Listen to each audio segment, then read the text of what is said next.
अस्सलाम वालेकुम वरहमतुल्लाहि ताला वबरकातुहू। उम्मीद है तमामी हज़रात खैर आफियत से होंगे। आज हम बात करेंगे इस बात पर कि अभी जो डिबेट हुआ does God exist Javed Akhtar और मुफ्ती शमाइल अहमद नदवी के दरमियान, तो उसको लेकर कुछ लोग काफ़ी बातें अपने दरमियान बनाने लगते हैं, कुछ लोग कहने लगते हैं, कुछ आपस में गुफ्तगू करने लगते हैं, खिचड़ी पकाने लगते हैं आपस में। कुछ लोग कह रहे हैं कि क्या अहले सुन्नत वल जमाअत में ऐसा कोई आलिम दीन नहीं है जो इस तरीक़े का मुनाज़रा कर सके, और कुछ लोग यकीन के साथ कह रहे हैं कि ऐसा कोई भी आलिम दीन नहीं है कि अहले सुन्नत वल जमाअत में जो इस तरीक़े का डिबेट कर सके। तो मैं यही कहना चाहूँगा कि किसी एक मुनाज़रे को, किसी एक डिबेट को देखकर ऐसा नहीं कहना चाहिए, क्योंकि हर चीज़ के दो पहलू होते हैं। जैसा कि इस डिबेट में ही मुफ्ती शमाइल अहमद नदवी ने जो दलाइल दिए, उन्होंने एक चाकू की दलील दी एक, तो उसमें उन्होंने कहा था कि हर चीज़ के दो पहलू होते हैं। ऐसा नहीं है कि चाकू बनाने वाला गलत है, बल्कि चाकू का गलत इस्तेमाल करने वाला गलत है। तो इसी तरीके से यहाँ पे भी दो पहलू हैं।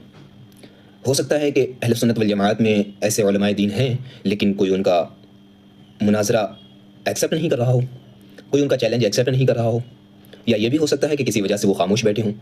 लेकिन अक्सर उलमाए दीन ऐसे हैं जो काफ़ी लोगों को चैलेंज कर चुके हैं, लेकिन कोई उनका चैलेंज एक्सेप्ट नहीं करता। उन्होंने जो दलाइल दिए वो ऐसे दलाइल हैं जो अक़ली हैं, हर शख्स जानता है। लेकिन मैं काबिल तारीफ़ समझता हूँ मुफ्ती शमाइल अहमद नदवी को कि उन्होंने ये डिबेट किया एक एथिस्ट के नज़दीक। जो बातें होती हैं वो काफ़ी पेचीदा होती हैं, अक़ली दलाइल के साथ होती हैं, तो उसके सामने वो बैठे, ये एक हिम्मत की बात है, ताकत की बात है, ये एक जज्बे की बात है। तो वो बैठे वहाँ पे मुनाज़रा किया, उन्होंने डिबेट किया, इसकी तारीफ़ की जानी चाहिए और तारीफ़ के हक़दार भी हैं वो।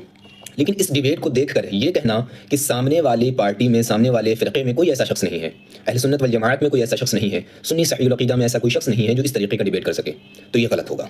क्योंकि किसी की एक तरफ देखकर दूसरी तरफ को गलत नहीं कहा जा सकता।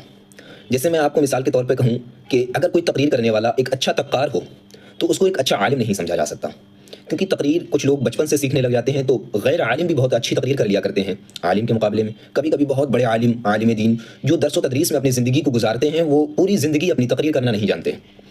ऐसी ही काफ़ी मिसालें हैं कि जो लोगों ने ज़िंदगियाँ अपनी तदरीस में गुजारी हैं, वो तकरीर करना नहीं जानते हैं। और ऐसे बहुत से लोग हैं जो बहुत अच्छी तकरीर करना जानते हैं, लेकिन वो आलिम दीन नहीं है। उन्होंने दरस व तदरीस कभी सीखी नहीं है, वो दरस व तदरीस के माहौल में कभी रहे नहीं हैं।